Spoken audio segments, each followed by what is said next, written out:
Welcome to A Dram of Outlander. This is Desiree, your podcaster and the writer for ADramOfOutlander.com. For all things Outlander, from the Dinah Gabaldon book series to the Stars TV series and everything in between. This is episode 94, A Fugitive Green, week 4. Hello. I hope this finds you in good stead today.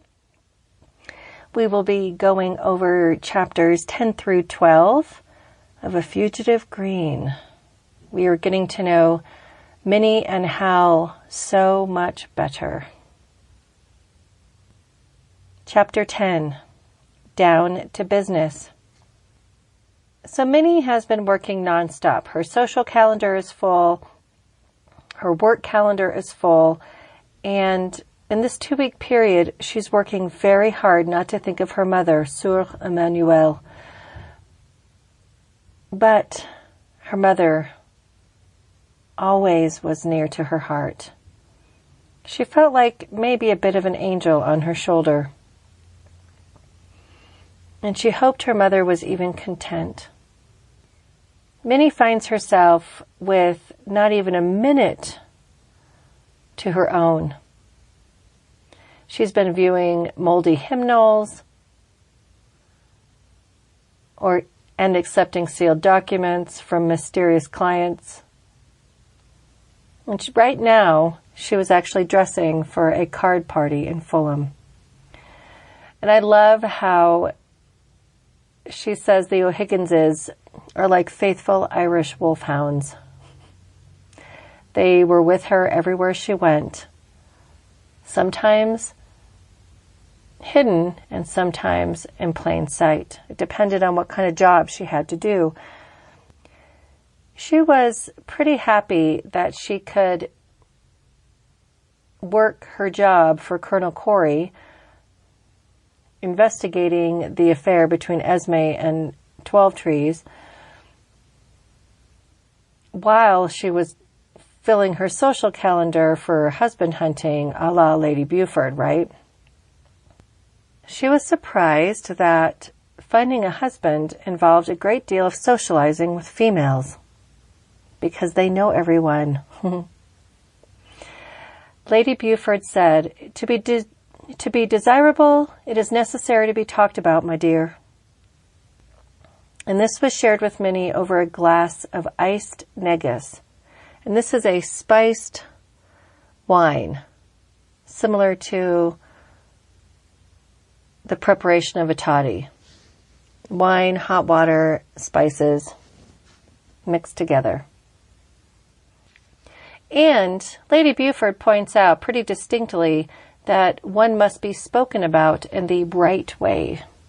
There cannot be a hint of scandal, and a single woman could not inspire jealousy. So she advises her to be sweet and unassuming and always admiring of her companions' clothing and dismiss her own. So social mores is what she's being taught here. How to climb a social ladder, how to fit in, what is expected in London society. And she tells Minnie to not bat her eyes at sons or brothers of the women that she meets. And Minnie swears she's never batted her eyes at anyone in her whole life. As we know, Minnie has zero intention of attracting a potential husband. And she was extremely popular with the young women of society. And this turned out to be an excellent thing because women had no discretion, lacked little judgment, and would say the most unspeakable things without batting a single one of their own eyes. So she's able to do her intriguer work and get all the information she might need. And when she asked about Esme Gray, they told her all sorts of things about this tragic story. It turns out that women did not necessarily like Esme very much, but the men truly did. And then there was speculation as to why Lord Melton, Hal, had shot Nathaniel Twelvetrees. The consensus was that it was likely business, and not one person brought up the idea that Esme and Nathaniel might be having an affair, which means it was very quietly kept, very discreet on Esme's part, and Nathaniel's for that matter. And they talked about the tragedy of Esme going into labor too early, and she and the baby died. Minnie kept trying to get more information out of these women, but the only thing she found is that people were beginning to whisper, as Colonel Quarry had said, that Hal had killed Nathaniel in a fit of madness. Ooh, that's a tough one. And Hal had not been seen in society for 2 months at this point, since his wife's death. And Minnie thought that was pretty reasonable for him to stay home and out of sight for a while. And as she sat with Lady Buford, because Lady Buford had witnessed all of these exchanges, Minnie decides on the carriage ride home to ask her chaperone's opinion of the Duke, or not, of Pardloe's marriage. So Lady Buford considered this, and she explains that there was a great deal of scandal over the first Duke's death. And had Minnie heard of this? So Minnie says no, because she's hoping that there's more to be said by Lady Buford than the précis her father had provided. And a précis is a concise summary of essential points, statements, or facts. But basically, Minnie was not given anything new, and in fact, Lady Buford's descriptions were even shorter than what she had gotten from her father. But I love how she says, it was chaotic at best. Do you know that word, my dear? Chaotic means extremely idealistic, unrealistic, and impractical. So Minnie has, of course, heard that Lord Melton, who's actually the Duke of Pardloe, has repudiated his title, which means given it back, essentially. You can't really repudiate a title, Lady Buford said, unless the king should give one leave to do so. But it doesn't have to be used. Turns out that Esme and Hal were married a year before the Duke had died. And of course, she probably thought they would succeed to the title. But it was hard to know Esme because she was aloof. Minnie inquires whether they were in love, and Lady Buford says she believes so, and that somehow they worked very well together. And all she said was, it really was a tragedy. And Minnie tried to inquire more, but nothing else was said. The subject was closed by Lady Buford. So we move forward to her meeting Colonel Harry Quarry, as they had arranged, and it's at a concert of sacred music in St. Martin in the Fields. St. Martin in the Fields. St. Martin in the Fields is still in use today. It has 20 different services a week. It's a place of prayer and worship for Londoners and visitors alike. They consider themselves a welcoming and open congregation. And that means regardless of gender, sexuality, ethnicity, or background. They want to be hospitable and forward-thinking in their community. So she sees Harry Quarry, but he's across the room, and as she normally enjoys this type of music, but she felt a deep, acute sorrow at the vibration of the organ pipes. She sees her mother, the dirty hem of a white habit, a bent head, and a slender neck. Her throat feels tight, and she bends her head shielding her face from view with her spread fan.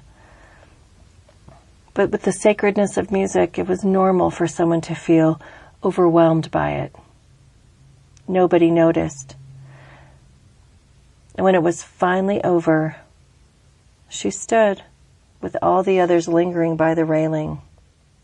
Yet others filed past. And Quarry came strolling toward her, being extra casual.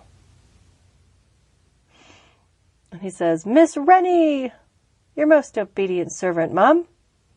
I just see him as such an exuberant human being. And she responds and says what a surprise it is, and she had no idea he enjoyed sacred music. I love his response. "Can't stand it.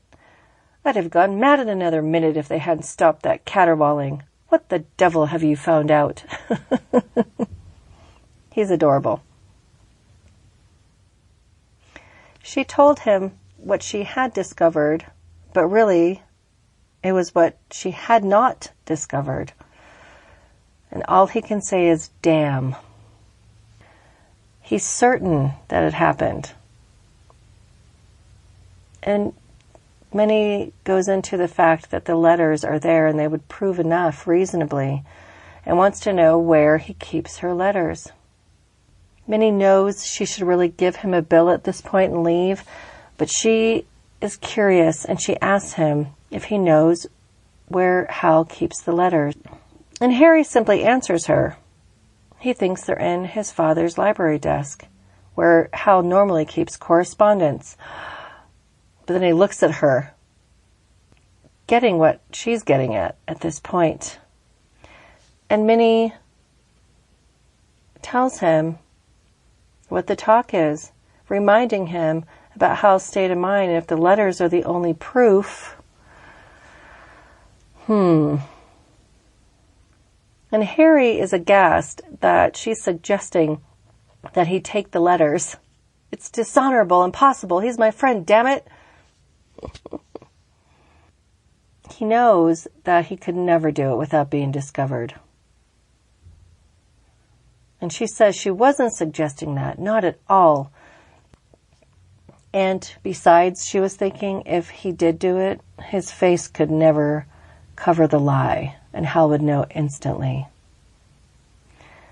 So she's suggesting that the letters be delivered anonymously to the Secretary of War. So they're thinking about it. Harry's thinking about it.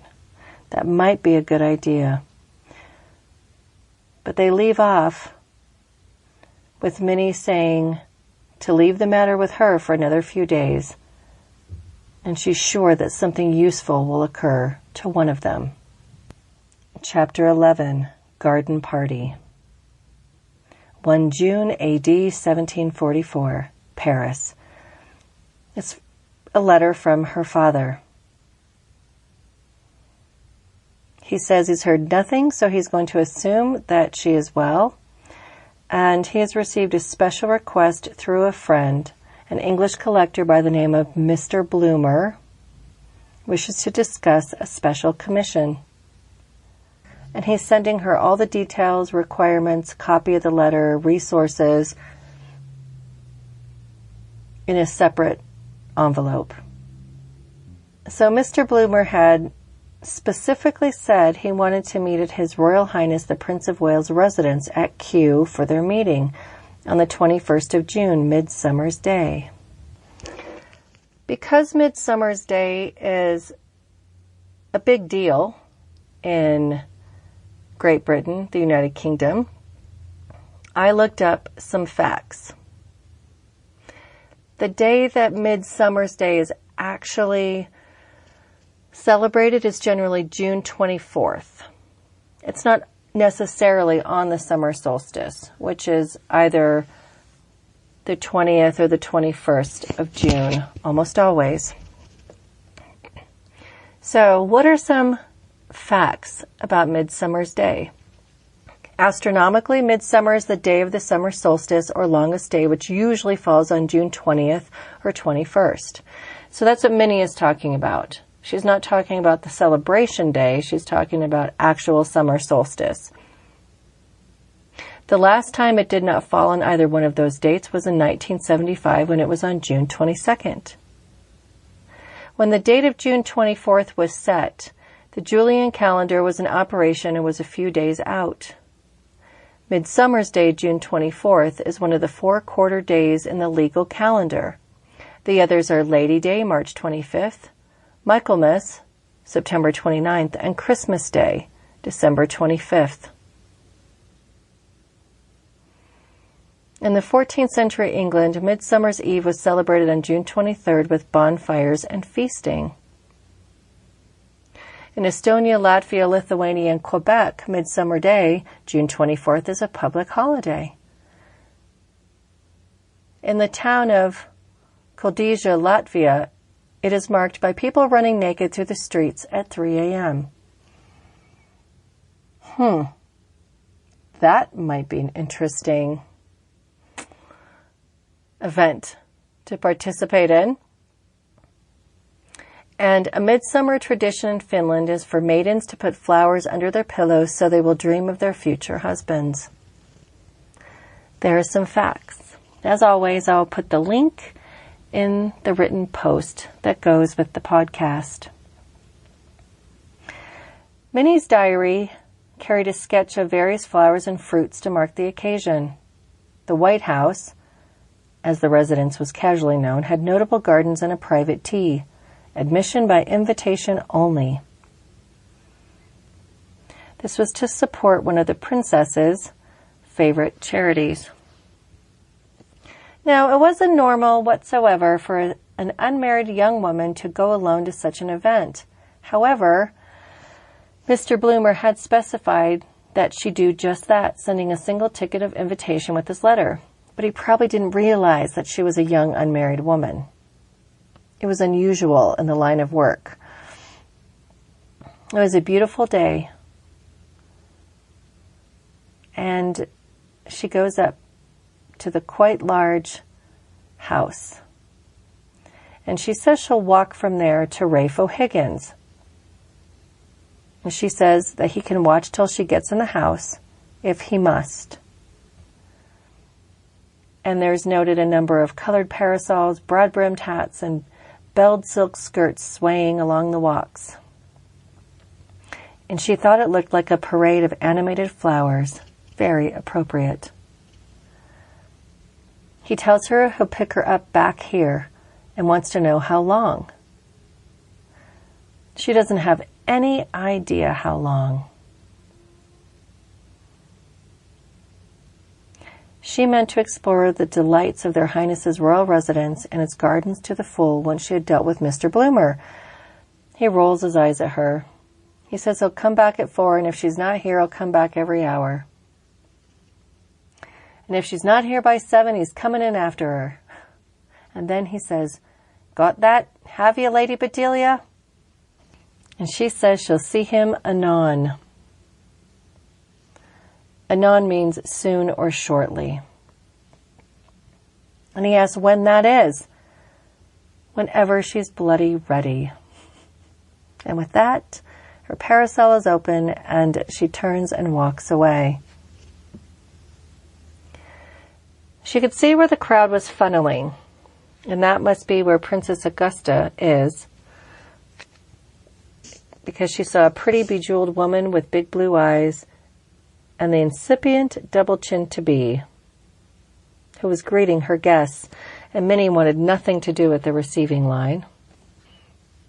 She saw refreshment tables that were enormous, and she accepted a sherbet and iced cake. She had until 3 o'clock to meet with Mr. Bloomer in front of the first of the glasshouses, and she's supposed to be wearing green.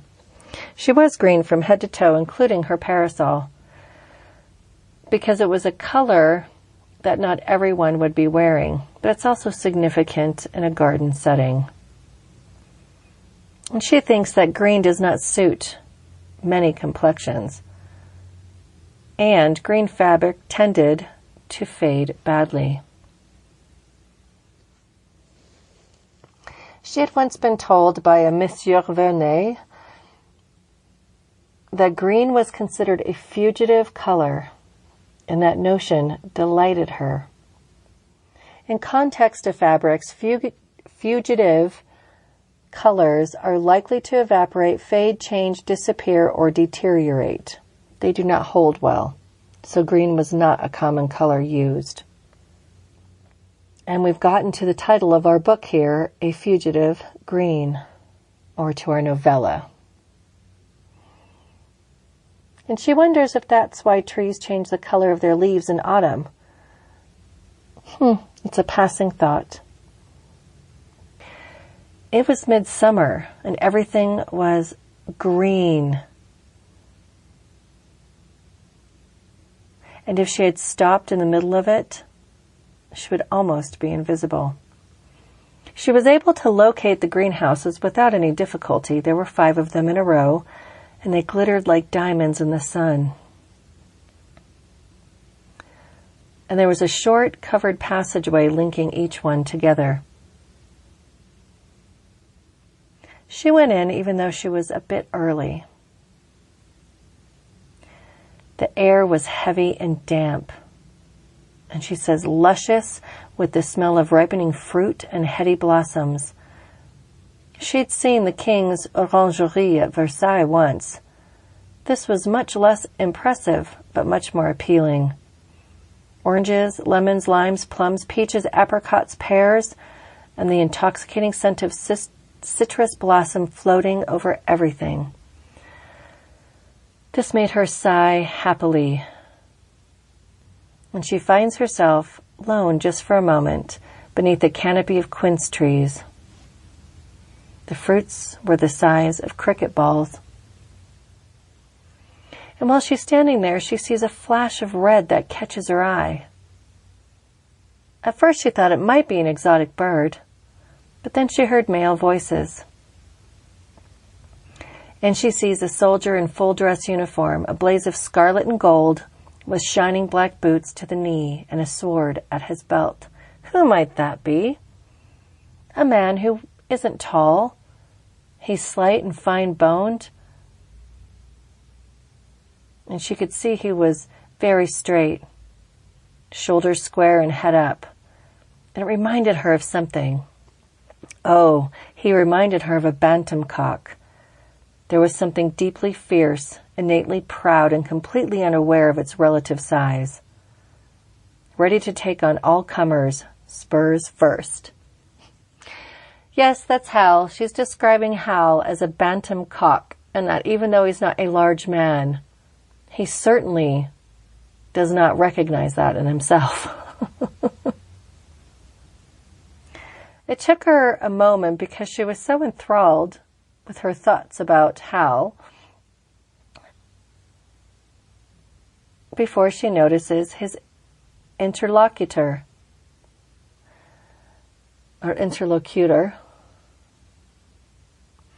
And what that means is the other person who's taking part in a dialogue or conversation. So it's a big fancy word for his companion that he's talking to. This man wasn't dressed as a soldier, but dressed finely in velvet with a blue satin sash and a medallion pinned to his chest. The order of something or other, she thought. And she realized he strongly resembled a frog, with rather big, staring eyes, was wide-lipped and pale. If he's wearing a sash, he's probably royalty. This is probably the Prince of Wales. And it made her smile behind her fan, seeing the sight of a rooster and a frog engaging in convivial conversation. And she was so absorbed she didn't notice the gentleman who had come up behind her until he spoke. And he asks her if she's fond of a certain plant, a puntioid cacti. If she knew what they were. And the gentleman was wearing a plum-colored suit. So they go into conversation about plants. And she says, Mr. Bloomer, I presume.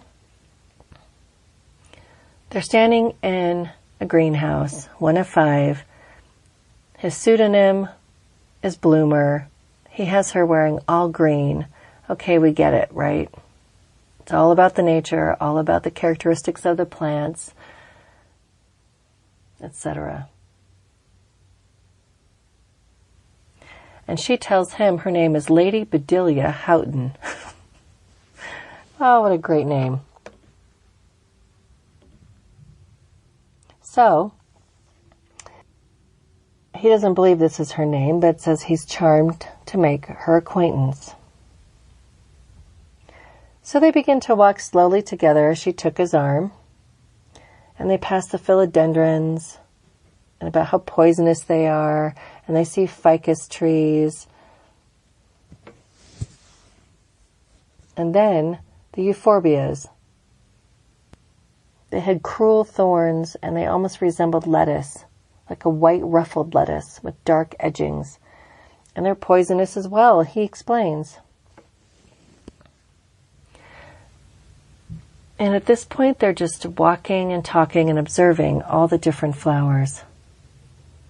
They enter the next glass house. And this one had high vaulted roof, and the air was filled with sun.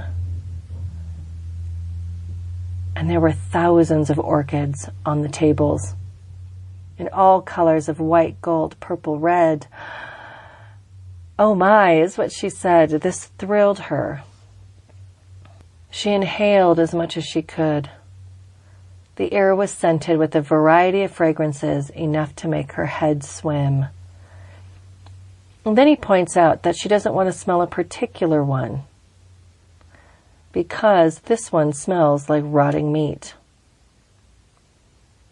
And she asks why an orchid would want to smell like rotting meat.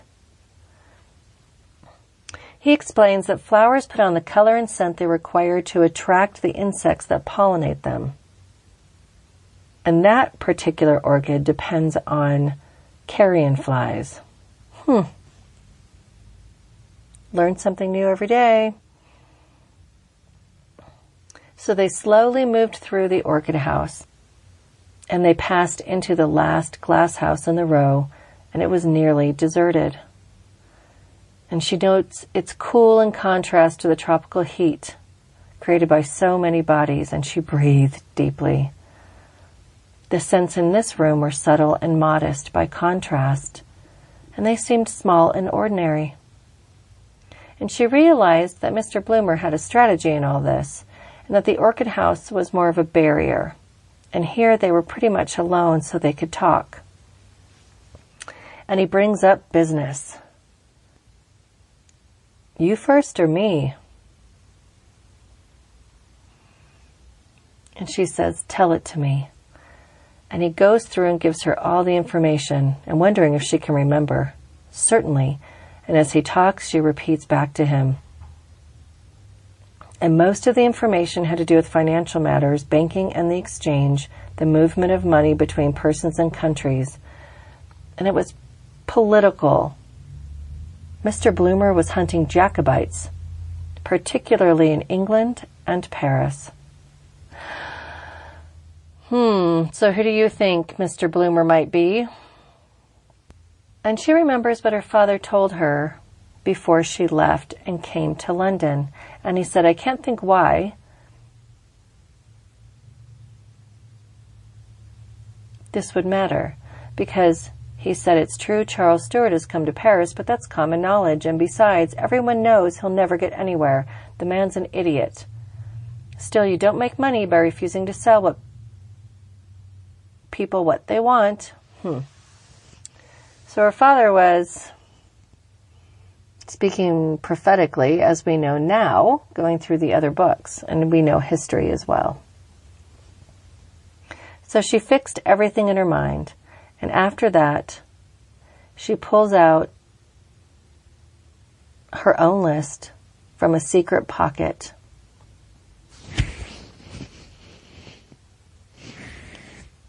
And she gives it to him.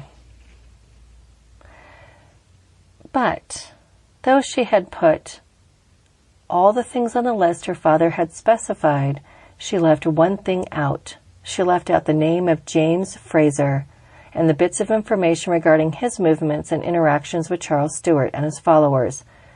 She felt rather possessive, not to say protective, of Mr. Fraser. So, Minnie had taken it upon herself to disclude the information about Jamie. Mr. Bloomer opened the document and read it at least twice, then folded it and smiled at her. And he was in the process of thanking her when he stopped and drew back. And she wanted to see what struck him suddenly. And it was the soldier, the one who reminded her of a bantam cock. And he was coming in from the passage from the orchid house. He was alone. And she says, "Someone you know?" And Mr. Bloomer simply replies, "Yes." And he asks her to go engage his grace while he takes his leave. So he sends her to go talk to the soldier. She didn't know what to say, so she goes over and says, "Good afternoon. Isn't it pleasant here after all that crush?" And he just looks at her. And then she says, "In the orchid house. I thought perhaps you'd come in here as I did for refuge from the Turkish bath because it was so hot." And she does notice that he is visibly sweating in his heavy uniform and that he wore his own hair dark, but there were remnants of rice powder clinging to it. And then he suddenly realizes he had not followed social rules. And he makes a deep bow, hand to his heart. "Your servant, Mum, I beg your pardon, I was." And then he makes a vague gesture around him. She could still see Mr. Bloomer. And she was unhappy that he was listening to her conversation, regardless of how important it was or not. She narrowed her eyes at him, and he grinned at her. She moved closer to the soldier and touched his arm.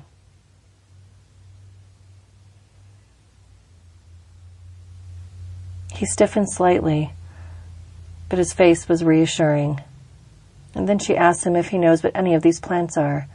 "Beyond orchids and roses, I'm afraid I'm a complete ignoramus." He says he knows some of them, but he came in here to see a flower that His Highness had recommended him to see. And so now she realizes the frog had been the Prince of Wales. So they go looking for the flower that the prince had told him about. Then she thinks, His Grace, dukes go by your grace. So who is she speaking to? He was about 6 inches taller than her, maybe 25. She'd always thought that dukes were gouty old men and paunchy. He was slender, and he still radiated that rooster-like fierceness, and he had a very striking face. But the shadows and lines and hollows made him seem older than he actually was. Minnie is very astute, and she was suddenly moved by him and felt sorry for him, and she squeezed his arm quite without meaning to do it. And he looked down at her, surprised. And then she pretended a coughing fit. He wants to know if she's okay, if he should fetch her something, or lump her on the back. I like how she says, "You shall not." But thank you anyway. He is definitely meeting his match already. So they move into another area, and there's a table with beautiful blue and white gilded porcelain bowls, and they're filled with flowers and dirt. And these flowers seemed pretty unremarkable. And he says these were brought from China, and they're very, very rare. Chrysanthemum. Christos meaning gold, and anthemum means flower. And she notices how incredibly pale he has become, and she asks if he's well. And he says of course he is, but then he's suddenly gasping for air and leaning on the table, and she makes him sit down. She doesn't want him falling into hundreds of pounds of priceless porcelain and rare flowers. He stumbles and sinks to his knees in the gravel, clutching her arms. Mr. Bloomer had disappeared, and there was no one else there. And he's trying to get words out, and he needs her help. And she discerns that there's something in his pocket that he needs. And there was a small pocket in the tail of his coat. And she thought for an instant that she hadn't expected it to be quite this way the first time she touched a man's buttocks. But she found her way into the pocket and extracted a little blue snuff box. He takes it from her, and there's a vial, and he opens it. The fumes of ammonia rush out. She holds the vial under his nose, and he sneezes all over her hand. And then he grabs her hand and holds it closer and takes another breath before dropping it. He sat heavily on the gravel, and he's hunched over and wheezing. And she decides to wipe her hand on her petticoat. She wants to go find someone to help. And he says no, because he's going to be okay now. But he did seem a little better, so she agreed. So she sat and tried to control and slow her own breathing. And the alarm inside of her subsided. She could hear distant chatter in the orchid house, though. It turns out the prince was near, and there were people all around him. But they thought it was pretty safe that nobody would come over to that area where he was sitting on the ground, because nobody would leave the prince to come and look at those flowers. She went over to start looking at the Chinese bowls. And she looks at the contents. The flowers were small, little tufted, ball-like blossoms in cream or gold. Then she saw a larger version, snowy white, and realized what she was looking at. And she says, "Oh!" And she touches it very gently. It had a delicate, bitter perfume. And she said, "Oh," again. And behind her he says, "Chew." She says, "Bless you, are you feeling better?" The flowers, they're called chew in Chinese. I apologize. So they already have this easy manner of speaking to each other, though they don't really know that yet. She turns around and sees he's trying to get up on one knee, but he's gathering his strength to rise. She reaches down and grips his hand as solidly as she can.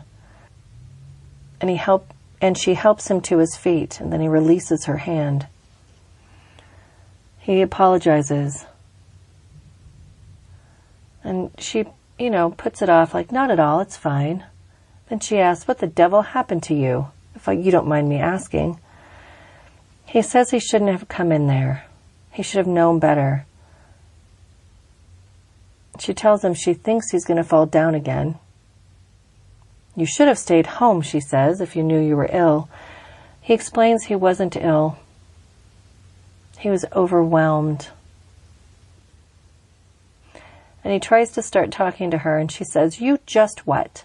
I'm not dragging it out of you one word at a time. Tell me what's the matter with you, or I'm going in there and fetching His Highness out to look after you. He looks at her, and I suppose very wide-eyed, because it says astonished look, and starts to laugh, and then he wheezes. And he tries to catch his breath again. And then he goes on to clarify, if you must know, my father shot himself in the conservatory at our house 3 years ago today. I saw him, his body among the glass, all the plants, the light. And it disturbed him. He didn't realize that it would overwhelm him. Pardon me, I wouldn't have come here today save that His Highness invited me, and I needed very much to meet him. And he looks directly in her eyes. His eyes were blue and pale. Oh, his eyes were pale blue. And he goes on further to say it's unlikely she hadn't heard the story of his father being accused of treason, and that he shot himself the night before they planned to arrest him. That's very terrible. And now she knows that she must be talking to the Duke of Pardloe. A mark, a potential source. Hal tells her that his father was not a traitor, as it happens, but the family was disgraced. He spoke matter-of-factly and paused to mop his face with his hand. Then he asks if she has... Oh, and she says, haven't you got a handkerchief? And gives him hers. He thanks her, but continues talking and explaining what he's doing there. That he needs support in an endeavor, and an introduction to His Highness might be helpful. But he doesn't think it would be a good idea for the prince to find him writhing on the ground like a worm directly after speaking to him, though. There's that humor. And then she asks if he often feels faint. Or was that just today? He says not often, and he's fine now. He apologizes again and asks if she would like to be presented to His Highness or Princess Augusta. And Minnie begs off quickly. No, no, no. She wants nothing to do with that. So they're having this really easy conversation and discourse. And how unusual is that? Like, it doesn't seem like Hal would readily or easily speak to anyone except for maybe Harry Quarry or his brother John. So the fact that he's speaking to this stranger, this young woman, in a glasshouse, so frankly, is really interesting. I mean, she completely disarmed him without even intending to do that. And then he brings up Twelvetrees and asks if she knows him well. He doesn't use the name, though. Just says, your friend. And she realizes that he must have seen Mr. Bloomer before he left. And she says she met him by the euphorbias, which was true. And it seems that her innocence convinced him she was telling the truth. He says he knows this man. I wouldn't presume to tell her how to choose friends, but he's probably not a good person to be associated with. And then there was a short silence between them. She tries to talk, he tries to talk, and then they smiled. Then he says, I was going to say that I think the prince has likely left the orchids to their own devices by now. You ought to go along before anyone comes in. You don't want to be seen alone in my company, he says. He says, not if she wants to be accepted in society. and he meant what he said about his father and his family. He means to change it, but now they still are under disgrace. She wipes a smudge of rice powder off his cheek, and he smiles at her. He takes her hand again and kisses the tip of her thumb and tells her to go. All right, I'm very happy to have made your acquaintance, Your Grace. Then his face changed. And it startled her, and then it changed back. But for that split second, he'd been pure rooster, an enraged cock, ready to throw himself at an enemy. And then he says, "Don't call me that, please. I have not taken my father's title." She says, "Yes, I see." And he says, "I doubt it. Goodbye." So they have this really intimate, interesting conversation where she learns all this detail about him. And they go their opposite directions. That is quite a meeting.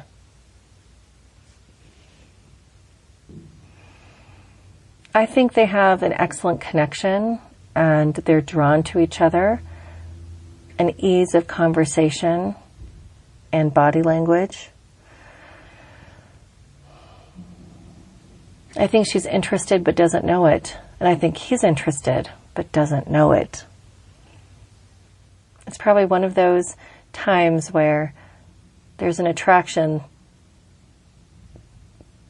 but you don't quite notice it until later.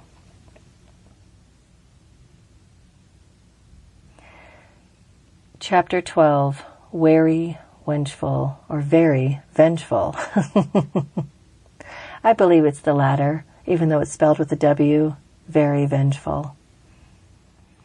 So, Minnie receives a correspondence from Edward Twelvetrees asking to meet them, and he has a commission to propose to her.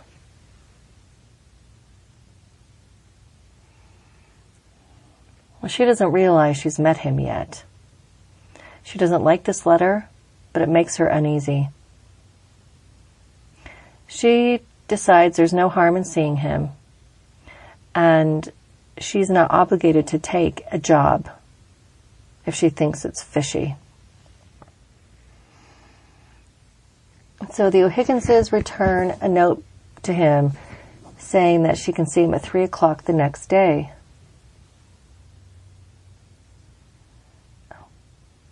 So she sends a note back saying that she can see him at 3 o'clock the next day, and she needs to remember to tell one of the O'Higginses to come a bit early and hide in the boudoir, just in case.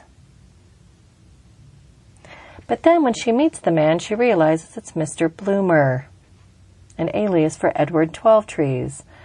Now she understands why his note was so strange.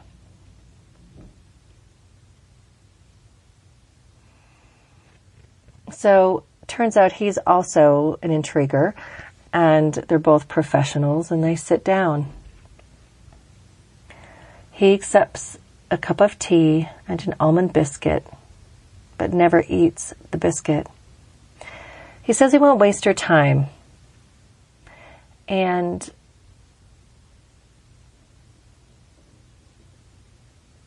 he says he abandoned her in the glasshouse to the company of His Grace, the Duke of Pardloe. And he had assumed at the time, because of the scandal attached to the family, that she knew who he was. But he realized she didn't know who he was, and wants to know if he was right in thinking that she did not know him. And she says she didn't. We just exchanged a few pleasantries and I left. And she wonders how long Twelvetrees was watching them. He goes on to say that the job he has in mind has to do with the Duke of Pardloe. He wants her to abstract certain letters from the Duke's possession and deliver them to him. She almost dropped the cup, but got a hold of it just in time. What letters?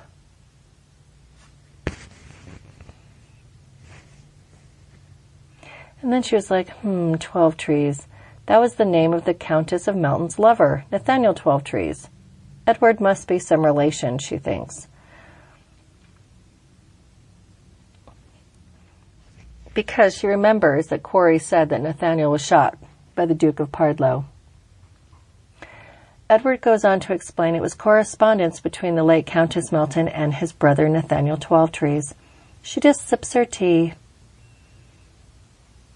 and she looks up carefully after putting her cup down.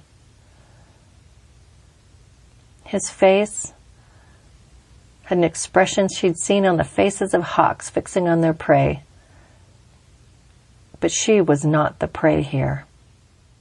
She said it might be possible, and asked if he's sure the correspondence exists. Well, he said it did, I'm sure of that. And she says, wouldn't the Duke have burned such letters following the death of his wife? Twelvetrees just shrugs. He might have. And her immediate job would be to discover whether that's the case. But he believes the correspondence still exists, and he wants it if it does. And he'll pay for it handsomely. So she has 2 jobs to do, one by Harry Quarry, to figure out how to find out about this affair and clear Hal's name.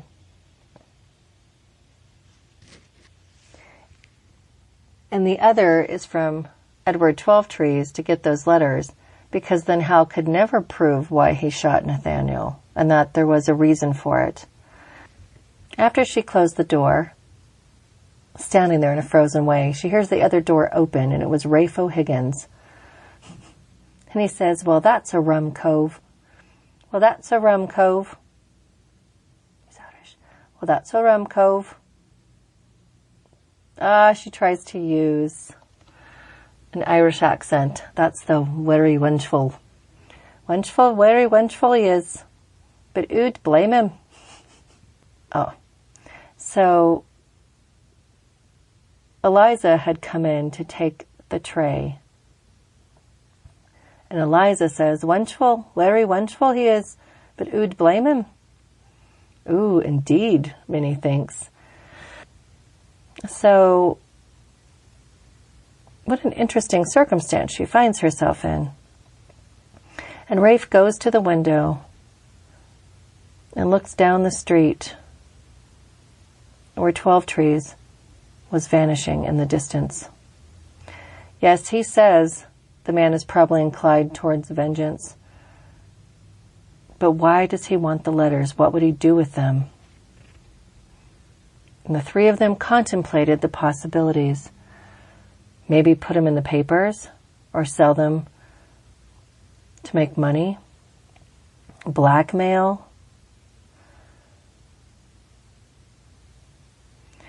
And she says she imagines so, and she's thinking about what Quarry had told her, that Hal required a proof of the affair for a legal reason. And he will not countenance the idea of letting anyone read his wife's letters, no matter that she is beyond the reach of public censure, nor that the consequences to himself if the affair is not proved may be disastrous. Then she wondered if Quarry actually had the best interest of Hal in mind, Lord Melton in mind. Was it a charade, as it were? So was Quarry playing a double game? Were the men playing the same game? Or were they working in opposition? Were they together? So she's running all the possibilities through her mind. And after she ponders it for a little bit, no. Though the tenet of her family credo was trust no one did have to make judgments, and she was sure, as it was possible to be, that Harry Quarry's motives were exactly as he said, to protect his friend. He even knew where the letters were. but he hadn't asked her to steal the letters. She only promised Edward Twelvetrees an attempt to find out whether the letters did exist, and then they would discuss further terms. So the next step was clear. She says, "Rafe, I have a job for you and Mick." That's the end of the chapter. So she has a conundrum going on. She has two clients vying for the same information, but for very different reasons. It appears that Harry Quarry wants to protect the Duke of Pardloe, also known as Lord Melton, also known as Hal Grey. And that Edward Twelvetrees is a relation to Nathaniel Twelvetrees, who Hal shot because he was having an affair with his wife, Esme. And she's made a connection with the Duke of Pardloe, a.k.a. Lord Melton, a.k.a. Hal. And there's an attraction, whether she recognizes it or not at this moment. Will she feel protective of him like she did of Jamie Fraser? So now she has to go to work and decide what she's going to do and who she's going to give what information. Oh, it's definitely a tangled web. All the little spiders spinning in their corners. This is a great 3 chapters. I found it to be so meaty, really moved the stories forward quickly, and I like that this first contact between Hal and Minnie was when he was having an asthma attack, is what it looked like to me. That was stress-induced from being in a greenhouse